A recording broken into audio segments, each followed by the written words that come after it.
There's a specific kind of person who will sell you a car twice. The first time it's beautiful, detailed wax sitting in the sun, engine purring, and the guy's telling you about the leather and the sound system and how it handles in the rain. You fall in love, you sign. The second time is 11 months later when you're back on the lot because the transmission went, and now the same guy is very interested in selling you the extended warranty you should have had all along. Same smile, same lot. That's Call of Duty. That's the whole relationship. And Modern Warfare 4 just rolled onto the lot, freshly waxed, and I am standing here going, oh no, it's gorgeous. So the trailer dropped October 23rd this year, Infinity Ward, and I need to be honest with you before I say a single skeptical word because this video is genuinely two videos wearing one trench coat because the trailer is good. It's really good. North Korea launches a full-scale invasion of the South. You've got a young squad of South Korean Marines, Park and his guys, Jae, Cho, Moon, trying to survive on a collapsing front line, and then half a world away, you've got Captain Price, off the books running a personal war from the shadows, being hunted, staying one step ahead.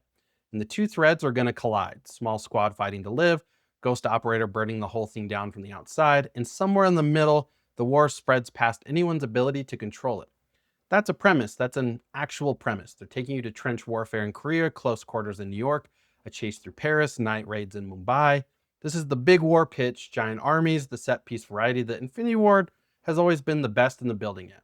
And here's the part that actually got me on the multiplayer side. They're pulling weapon bloom off the hip fire, which means your bullets go where you're pointing every time. No invisible dice roll deciding whether you deserve that kill. Theater mode's coming back, create a class got rebuilt. They're talking about movement that's fluid, but not the cracked out omni movement circus from last year. I'm reading all this going, yeah, okay, that's the game I want. The reveal trailer became the most viewed reveal trailer in Call of Duty history days after it dropped. So it's not just me. Millions of people looked at this and felt the old thing wake up in their chest. Cool.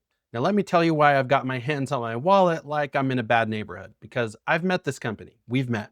Last year's game was Black Ops 7. Come with me on this because I promise the number I'm about to say is real and I need you to sit in it with me. Black Ops 7 Steam reviews landed at mostly negative, around 40% positive, 4-0. For Call of Duty, the franchise that has finished #1 in this country basically every year since your dad was in high school. It fell to 5th in US sales for the whole year, which doesn't sound catastrophic until you learn that's the worst Call of Duty has ranked since 2008. 17 years. It got beaten by Battlefield, it got beaten by NBA 2K, it got beaten by a Monster Hunter game.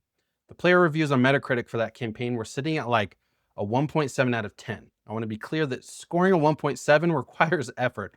You have to actively disappoint people who showed up already wanting to love you. And why? Same reasons every time. Predatory monetization landing on you way too early, overpriced bundles, season pass math that insults you, and my personal favorite, complaining about low quality AI art assets in a $60 product from the richest publisher on earth. So that's the guy. That's the guy who just waxed the car and pulled it into the sun. Okay, stick with me because here's the part that actually matters, and it's not, haha, Activision bad. Here's the thing nobody wants to say out loud about game trailers. The trailer is the best the game will ever look. Not visually, I mean structurally. The reveal is the one moment in a live service game's entire life where nobody is trying to sell you anything inside it, yet.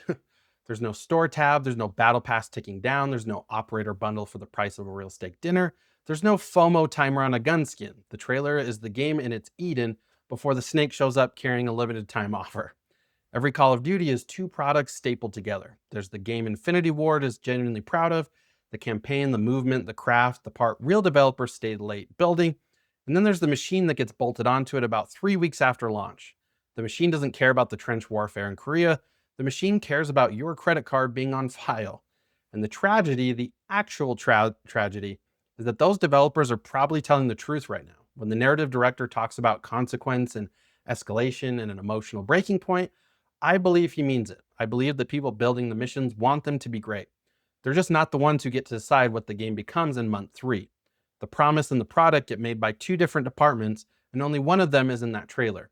Let me actually step off the gas for a second, because I don't want this to be a typical dunk video. I want to tell you about a very specific feeling, and if you've been playing this franchise long enough, you already know exactly the one I mean. It's launch night, new Call of Duty. You've got maybe 4 hours before you have to be a functional adult in the morning, and you do not care. Your buddies are in the party chat, the ones you only really talk to when a new one of these drops. The friendships that live entirely inside the game, somehow that counts. That's real. Those are real friends. And the maps are brand new, so nobody knows the spots yet. Nobody's got the meta figured out. Everyone's just running around equally stupid, equally happy. dying to things you'll learn to avoid next week. And it's clean. It's genuinely uncomplicatedly fun because the store isn't screaming at you yet and the sweats haven't optimized the joy out of it yet. That feeling is real. That's the thing they're selling in the trailer, and they're not lying that it exists, because it does. I've had it, you've had it. It just has a shelf life now. It used to last a year, then it lasted a season. Now, if you're lucky, it lasts about a weekend before the machine wakes up and remembers you have money.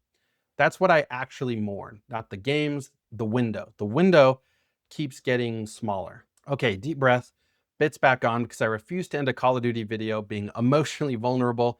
That's not who we are. Here's the genuinely funny part I saved. Activision looked at the Black Ops 7 wreckage, the 40% Steam rating, the 17-year low, all of it, and their big strategic takeaway, the lesson they officially learned was, we should stop releasing 2 of the same sub-series back to back. That's it. That's the fix, not let's ease off the store, not let's stop shipping AI art in a AAA game. The lesson was people were confused there were 2 Black Ops in a row.